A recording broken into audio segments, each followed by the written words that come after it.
Welcome back to 843 TV, here today at the beautiful USCB campus in downtown Beaufort. Our next guest is Joe Staton, and he's going to be sharing about the new biology program coming next fall in 2018. Yes, very soon. Yes, can't wait to hear about that. So Joe, share with us about the honors program that's going to be starting. Well, we're kind of phasing in honors at the same time we're phasing in a new refocused effort up here. And so it's going to be kind of a hybrid. We're calling it an honors experience. We're going to have some honors structure, some special seminars for students. But the idea is to offer a residential cohort model living experience to STEM students, as well as what we've already heard about nursing.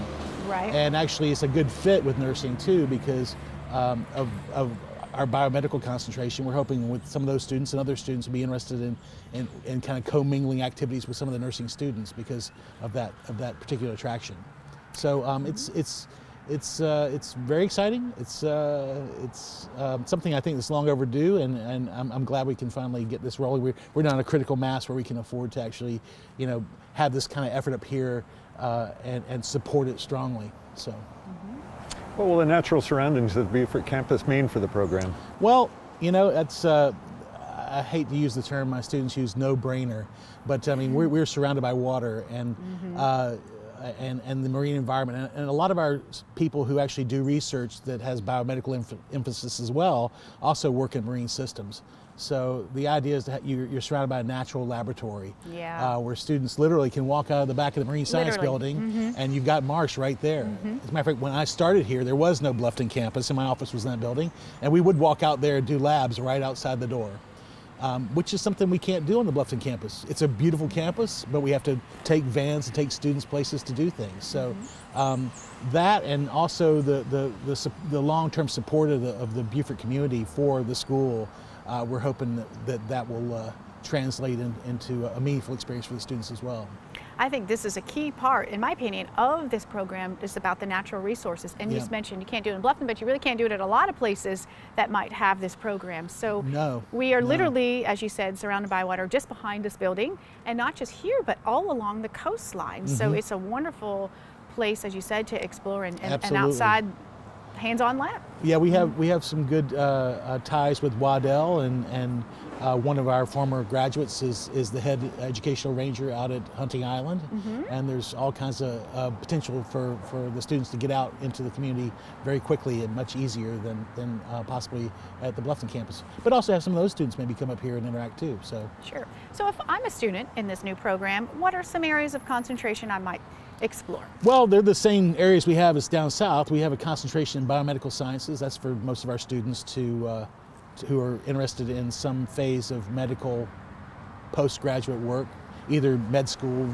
dental school, vet school, or also increasingly important physician's assistants, medical lab technologists, and the like, people who are working in hospitals. But also our other main focus is coastal ecology and conservation, which a lot of our students have been. We now have almost as many students interested in that area too.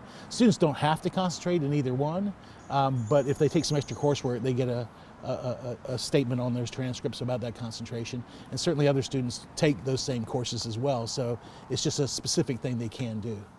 General biology degree is still a very, very diverse offering of courses with a lot of different experiences for students. With Cam, we talked about after education's over, some employment career opportunities, even here locally. How do you see that as far as a projection? Well, we like I said, we've placed people locally in certain agencies, as well as students working in the communities.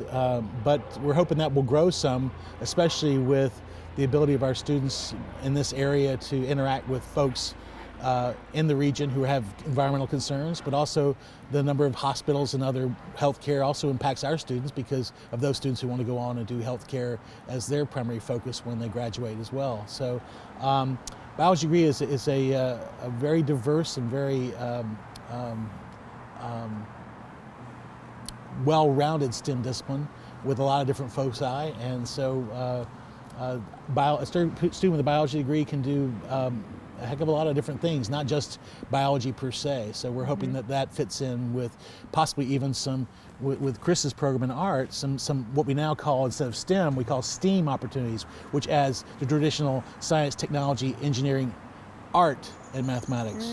Because art and science go back to Da Vinci. You know, he's known more for his art than his engineering with most people, but he definitely was, you know, an incredible inventor as well. So the visualization process and what that does to help students comprehend complex and sometimes somewhat nebulous topics that are abstract. Sometimes an abstract illustration can get that across to them better than a long lecture by me. Absolutely, Yeah. absolutely. So it will be kind of neat to see how these two programs can help each other out. Now, We're hoping. Community support, as we talked about with Kim, is very important and very vital. What are some ways the community can get behind this? Well, we have lots of people already behind us in the community. We have a lot of people who are contributing down south and up north into scholarship programs for our students. We're hoping that we may be able to even talk to people about other opportunities for them to interact with the students on a regular basis through public forums on campus, but also our current quality enhancement plan, which is something we do as part of our SACS accreditation, also speaks to getting students involved with community needs, with the town council, with local nonprofits that have needs, sometimes in environmental work, sometimes it's other fields as well in the university. So we're hoping that also integrates well with this honors program, because we're going to be calling on these students to do a lot of outside of classroom experiences to enhance what they do and to make it more than just an academic exercise as a degree, but actually where those kind of skills can be applied. Great. Great information, good stuff. Stay right here. We're going to come back and we're going to talk about the arts program.